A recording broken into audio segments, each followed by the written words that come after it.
Yo no sé qué siento ni sé qué me pasa cuando este maldito gitano me falta. Candela que arde, mar del infierno que tuita mi sangre abrazada de celo.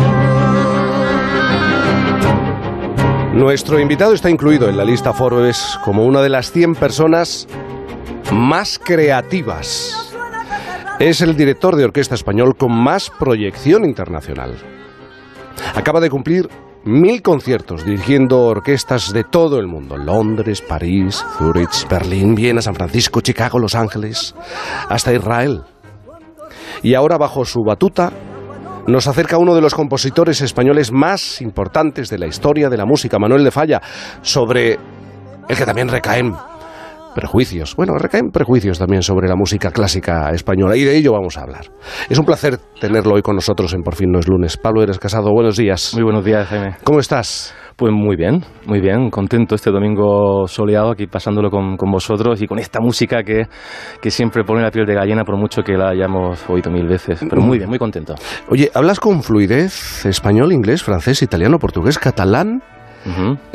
La hacemos en español, si te parece, ¿no? En español, sí. ¿Te parece que la hagamos en español? Me voy a quedar con un detalle, fíjate, no tiene que ver con este trabajo del que vamos a hablar. Esta semana hay un pequeño gesto tuyo que tiene que ver con haber conseguido el carnet de conducir. Le enseñabas la L de novato en la conducción, y yo viendo esa fotografía, ¿sabes lo que pensaba? Digo, fíjate lo que son las prioridades de una persona. Para un chaval de 18 años, para la inmensa mayoría es una prioridad aquello del carnet de conducir, porque significa libertad. Tú con 18 años tenías otras prioridades, en una familia que no estaba directamente relacionada con la música, que no tenía nada que ver con la música. Tú tuviste que elegir, además, con 18 años.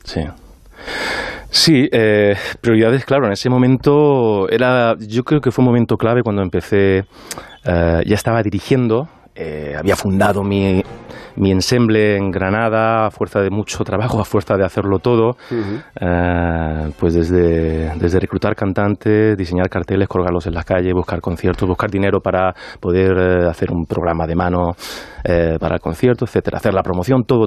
Entonces necesitaba todos los recursos y todo el tiempo, recursos económicos también, para que eso despegara, ¿no? Para ir a hacer cursos de verano y seguir aprendiendo, para comprar partituras. Y claro, hacían falta recursos que obtenía dando clases de piano, clases de solfeo aquí y allá, cantando en bodas, funerales y la BBC que dicen, ¿no? Sí. Y claro, el carnet de conducir en ese momento pues no era una prioridad y tampoco estaba en mi presupuesto poder permitírmelo, ¿no?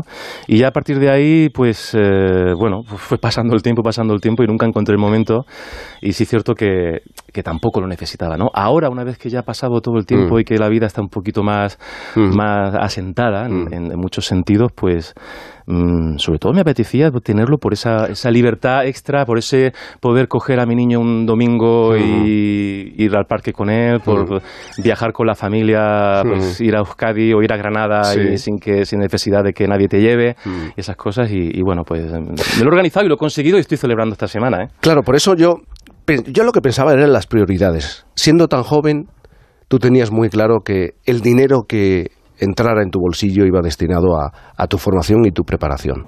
Claro. Frente al carné, cursos en cualquier lugar de España, relacionados con la música. Sí, evidentemente. En ese momento, y sobre todo también porque nunca me confié completamente a una enseñanza académica o ortodoxa, ¿no? Es decir, bueno, pues sabes que en tal escuela te dejas llevar un poco por el plan de estudios X que te hayan diseñado, y ya cuando salga de ahí ya veré a ver si me llaman, ¿no? Yo un poco fui llevando desde el primer momento las riendas del camino que quería hacer, de mi destino y de mi aprendizaje, ¿no? Y eso implicaba mucho tiempo y mucha dedicación. Y claro, hacía falta, como decía, hacía falta recursos para esto, y e insisto, mucha dedicación, ¿no? Y en ese momento no me preocupaba tanto si podía conducir o no, si el coche me iba a llevar a un sitio u otro, ¿no? No tenía tiempo para ello. Dedicación, 10 años has dedicado a este proyecto. ¿A este proyecto de Manuel de Falla? De Manuel de Falla. Sí. A ver, ¿por qué tanto tiempo?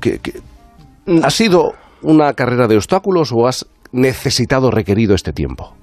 No ha sido. A ver, cualquier proyecto en este sentido necesita su tiempo, necesita mucha planificación, necesita son muchos los factores que para llevar a buen puerto un proyecto de grabación como este, ¿no? Un proyecto discográfico se necesita, ¿no? Estamos hablando de una orquesta, una gran orquesta, de una cantadora, de una discográfica de Marina Heredia. Marina Heredia, escuchábamos al principio, sí, que pone los pelos de punta cada vez, ¿no? Cada vez que la oigo. Y era un proyecto soñado, sobre todo porque, no tenía prisa para hacer una grabación de música española de Manuel de Falla. Mucha gente me ha preguntado, ¿y cómo has tardado tanto, no? Has grabado música de Wagner, de Monteverdi, de Schumann, de Mendelssohn, de Tchaikovsky, pero no has hecho un director español.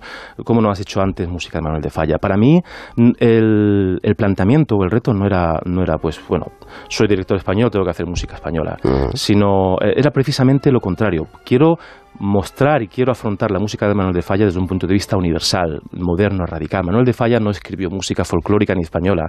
Manuel de Falla utilizó en la ciudad más vibrante, moderna y excitante de su tiempo, que era París, donde estaban todos los artistas, músicos, escritores, pensadores, empresarios más radicales de su momento estaban ahí. Él pertenecía a ese círculo. Y en ese círculo es donde surgió el encargo de hacer este ballet, El sombrero de tres picos.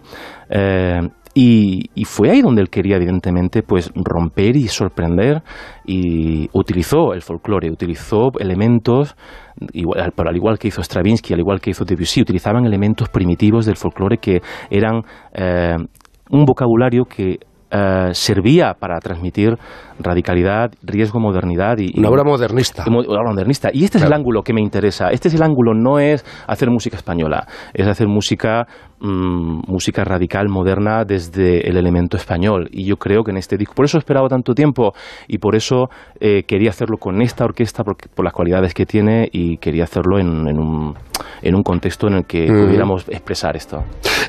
¿Pesa sobre la música clásica española, sobre artistas como Manuel de Falla, el prejuicio, la amenaza de lo folclórico?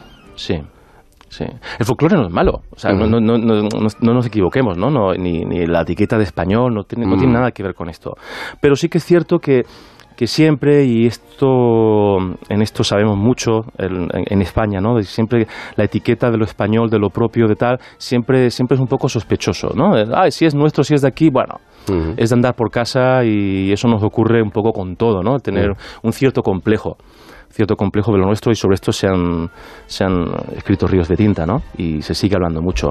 Pero sí es cierto que a veces en concreto con ciertas cosas, y en este sentido con la música española, sí, y con el folclore, se ha manoseado, yo creo, demasiado. Y en ciertas etapas de la historia reciente también se ha utilizado de una manera... Una carga ideológica. Una carga ideológica, claro. y sobre todo desmontando y quitando de medio precisamente los valores universales y modernos que tiene, en favor de una lectura más regionalista, folclorista, nacionalista, con cargas ideológicas, y se ha utilizado la parte más superficial y la parte más banal, si se puede decir, de esta música, en pro de un falso españolismo que no es tal, que no refleja.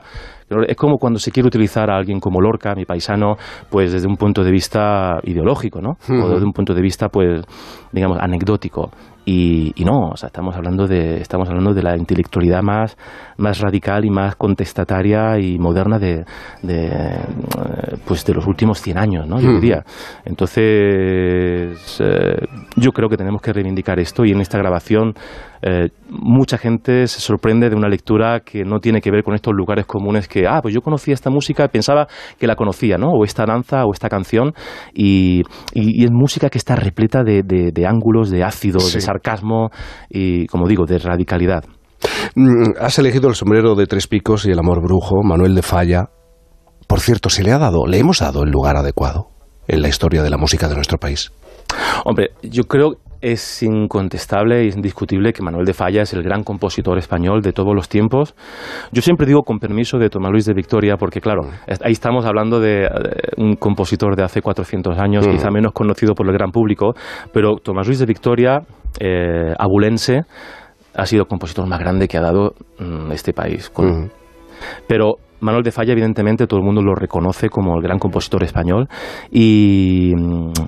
pero pienso que todavía hay mucho por descubrir y conocer de su figura, ¿no? No quedarnos, como decía, no quedarnos solamente en la superficie de ciertas obras, ciertas canciones más conocidas y ahondar, ¿no? Es como si con Picasso nos quedáramos simplemente pues en que pintó el Guernica y es una obra muy... Pero ¿qué es el Guernica, no? Y ir más allá, ir a la esencia vanguardista de su figura y descubrir a un personaje que no es solamente aquel personaje que vivió en Granada y que tenía un Carmen en el Albaicín y que conoció pues a otros grandes artistas, sino que fue alguien que tenía mucho fuego, tenía mucha rabia en su música, en la manera en la que escribía, y que utilizó y de una manera, y que incluso sublimó y ayudó a que hoy en día el flamenco, no olvidemos que fue Manuel de Falla, Federico García Lorca, Zuloaga, Hermenegildo Lanz, la intelectualidad más rabiosa en su época, los que pusieron el flamenco a la altura del arte con mayúsculas, ¿no? Organizaron el concurso de Cantejondo en Granada en 1922 y lo colocaron en lo que es hoy día, ¿no? O sea, por derecho propio, evidentemente, ¿no? Pero fue la modernidad la que hizo esto, no fueron los conservadores, no fueron los tradicionalistas, ¿no? Y es muy interesante pensar que el flamenco ha estado siempre en la vanguardia, también ha estado asociado a la modernidad. Fíjate, hay ciudades que respiran música, que proyectan arte. Estoy pensando en Málaga. Y en Granada ocurre exactamente lo mismo, porque empezamos a repasar nombres, personas, familias, sagas vinculadas al arte en Granada y encontramos muchos nombres, entre ellos el tuyo, por supuesto. Granada, es un caldo de cultivo. Granada es un caldo de cultivo tanto propio como ha sido siempre también un polo de atracción. Sí. Polo de atracción, pues porque sigue siendo un lugar, un cruce de caminos. Pienso que los lugares que son cruces de caminos, como pienso también en un lugar como Venecia, ¿no? Entre Oriente, Occidente, donde pienso que la mezcla en cualquier sentido, incluso fíjate, ¿no? El concepto en Venecia, el concepto de religión, el concepto de ideología, incluso también comercial, ¿no? Era mucho más abierto y mucho más moderno de lo que hoy de lo que hoy son muchas grandes ciudades, ¿no? Donde hay cambio, donde hay intercambio, siempre ocurren cosas artísticas y humanas muy interesantes. Y Granada fue siempre un cruce de caminos, un cruce de influencias artísticas, culturales, y yo creo que lo sigue siendo, ¿no? Es un lugar menos cerrado que otros, sigue siendo un lugar menos cerrado que otros en este sentido. Solamente pasearse por allí pues ya te hace tener que interpretar y tener digamos, el espíritu y la mente muy abiertos para interpretar esa mezcla y ese cruce de caminos. Y yo creo que ahí ese caldo de cultivo, pues tanto en la escritura como en la música, como en las artes plásticas, pues ha dado y sigue dando pues muchísimos artistas que hoy todavía... Yo creo que también tiene mucho que ver. En Granada hay un cierto sentido de... un cierto sentido de la discreción y de el no creerse demasiado y hacerlo muy evidente, ¿verdad? Y hacerlo muy evidente, que ayuda también a que las cosas surjan de una manera más fácil, ¿no? No somos demasiado dados a la autocomplacencia y al halago propio, ¿no? Y eso creo que ayuda también. Cuando diriges una orquesta se te ha definido como preciso, exacto, exigente, pero das espacio a los artistas. Siempre se ha hablado de la relación entre el director y los músicos. No siempre es tensa, ni debe ser tensa. No tiene por qué serlo. Esto tiene mucho que ver con el mito del maestro, ¿no? Del director de orquesta, que todavía está en el aire, todavía cuando hay gente que pues sea público de los conciertos, o sean aficionados o no a la música clásica, pues tienen esta idea del director de orquesta como un señor, pues primero bastante mayor, con el pelo muy blanco y con malas pulgas, ¿no? Y alguien autoritario y demás, ¿no? Yo creo que cuando empezabas por esto, por la precisión, la exigencia, es una manera es la única manera, yo creo, que de llegar al respeto y de ganarse el respeto de tus colegas y los músicos. Se trata de eso. Cuando tú te pones delante de una orquesta, tienes que pensar que estás delante de un colectivo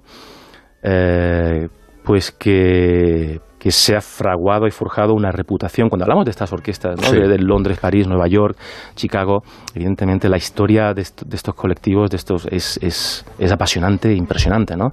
Y luego individualmente, pues cada uno de esos músicos atesoran muchas más horas de vuelo que tú mismo, ¿no? Y entonces el respeto debe venir, pienso yo, pues de tu autoexigencia, de la precisión, de la autoexigencia y luego que eso, digamos, parta hacia ellos, ¿no?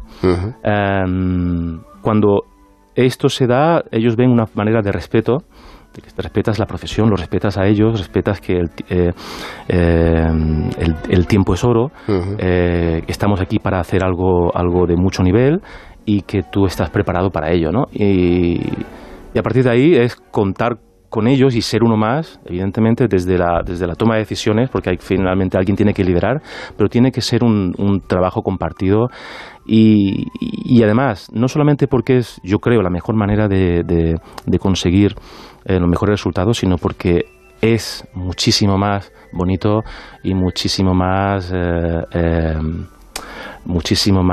satisfactorio al final del día, cuando uno tiene la sensación de que hemos hecho algo juntos y no yo desde mi podio y vosotros desde el escenario, ¿no? Pablo, ser director de orquesta supone una enorme responsabilidad y diferentes responsabilidades.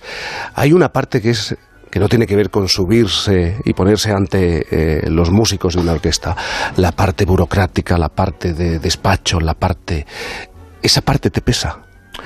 No, porque ¿sabes? Hay artistas que se ven ahogados por esa parte. Sí, y es hasta cierto punto es lógico que eso ocurra también, pero a ver, yo pienso que todo es parte del proceso creativo y esto estoy convencido de ello, digamos por filosofía, por todo es parte de ese proceso. También, aparte de lo a gusto que esté aquí en esta mesa, ¿no? Contigo, pero también esto es parte de un proceso creativo y es parte de algo que empieza, pues como decíamos, hace 10 años cuando sueño un disco y una manera de hacerlo, el disco está aquí y ahora estamos comunicando y estamos todavía dándole vida a la obra de arte a través de las ondas y hablando de ello, ¿no? Cuando hablas de hacer promoción, hablas de hacer una entrevista, de estar con la prensa, también hay gente... De la burocracia también, a la que os enfrentáis. Eso le pesa un poco y por qué tengo que hacer esto cuando ya he terminado mi trabajo, ¿no?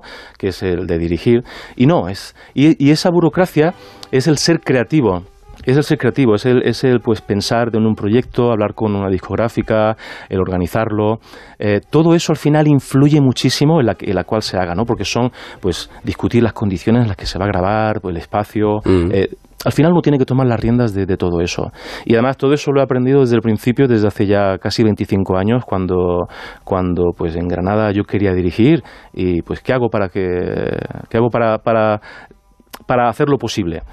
No voy a esperar a que nadie me descubra que soy director y me llame para dirigir una gran orquesta, pues yo me lo hago y me fundé un coro y lo hice todo, absolutamente todo, desde alquilar una furgoneta para transportar los instrumentos, volvemos a las prioridades, llevar los atriles, hacer las fotocopias, conseguir un lugar de ensayo, y eso es parte, al final es parte del proceso y la manera de llevarlo a cabo, es construirlo tú mismo, construye tu sueño, llévalo hasta el fin, acompáñalo también y disfrútalo, ¿no? Al artista se le exige compromiso social, compromiso con el lugar en el que se desenvuelve, con la gente en la que se desenvuelve, con la sociedad en la que se desenvuelve. Yo no sé si se le exige, pero yo creo que el artista debe autoexigirse ese compromiso. Tú colaboras con Ayuda en Acción, ¿verdad? Sí. sí, colaboro con ellos y, bueno, yo siempre digo, yo no siento que colaboro con Ayuda en Acción, sino yo soy parte me gusta sentirme parte de ellos y ser parte del proyecto, ¿no? Y yo creo que tenemos la obligación de los artistas. Al final estamos hablando, cuando hablas de arte, hablas del ser humano. El arte habla de las pasiones, las aspiraciones, las frustraciones, cómo el ser humano se sitúa en la sociedad y en la vida, ¿no? Interpretamos a través de la música, a través del arte, todo esto.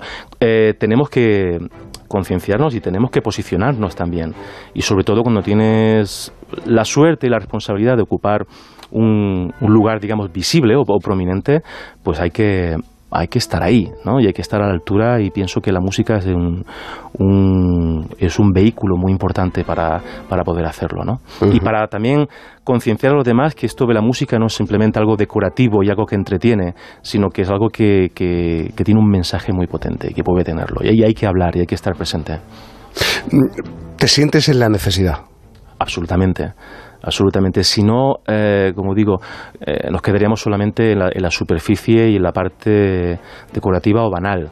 Pienso que tenemos que estar presentes y hay que comprometerse con cualquier causa, y ya te digo, hacerlo a través de la música, porque la música transmite muchos valores que tienen que tener un contenido, tienen que tener una profundidad. Esta mañana en Por fin no es lunes, Pablo Eras Casado, teníamos a Isabel que entra, que sale, pero ella es amante de los garabatos, fíjate. Me quedo sin tinta y tengo que darle aquí al boli. Te quedas sin tinta. Que habláis muy rápido, cada vez habláis más rápido, de verdad. Será que quiere contar muchas cosas. Ella habitualmente parece que está haciendo como una especie de garabato, y no es un garabato, Pablo, así que te voy a pedir por favor que la escuches. Bueno, vamos a intentar a ver si somos capaces de garabatearte un poco, porque esto, si queremos que quede bien a esta hora de la mañana, tenemos que empezar como un cuento, ¿no? Porque él suele empezar las historias de esa manera. Así que, érase que se eras, sinfónico, operístico, contemporáneo de creatividad, batutamente infinita, caballero y embajador, corazón alambrado, dirigiendo sin carné a la mayoría de edad, conductor de orquesta con la L que no le hizo falta para despegar. Pablo, que la mitad de la verdad de lo que cuenta está en sus ojos.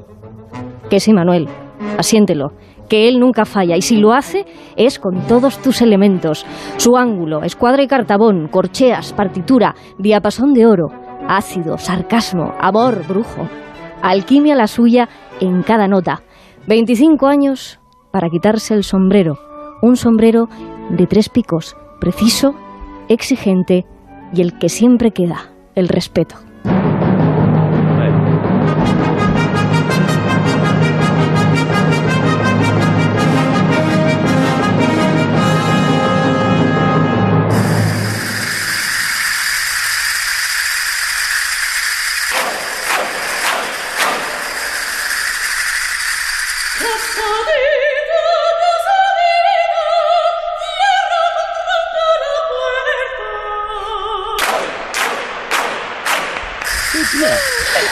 ¿Estás aplaudiendo, puede ser? Sí. El reapitar. Pero me he quedado absolutamente alucinado. Sí, tía. Por poco.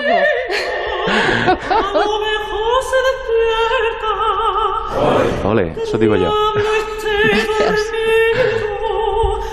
Pues ha sido un placer tenerte esta mañana. Teníamos muchas ganas de conversar contigo. Por cierto, un compañero que gusta y ama la música, que forma parte de este equipo, Jaime Novo, estaba maravillado con este trabajo.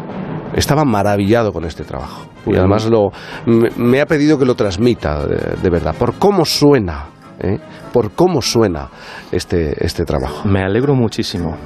Hemos tenido lleva el disco fuera una semana escasa y hemos tenido ya un par de premios importantes en Francia y en Alemania con el disco. Y ¿En estos días? ¿Ha dado tiempo? En estos días ha dado tiempo ya, o sea que bueno, contentísimos y feliz de estar aquí hablando de música y de todo lo demás con vosotros en esta mañana.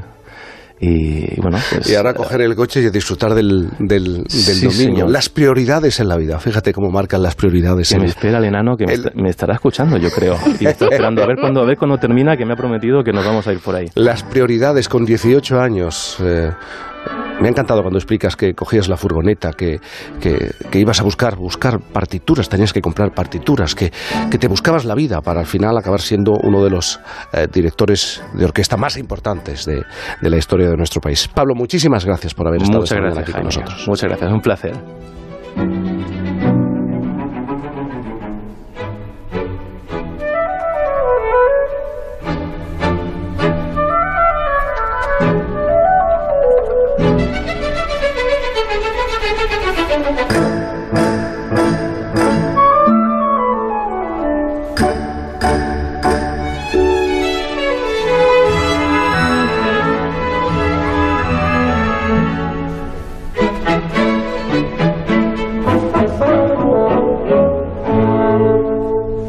Por fin no es lunes.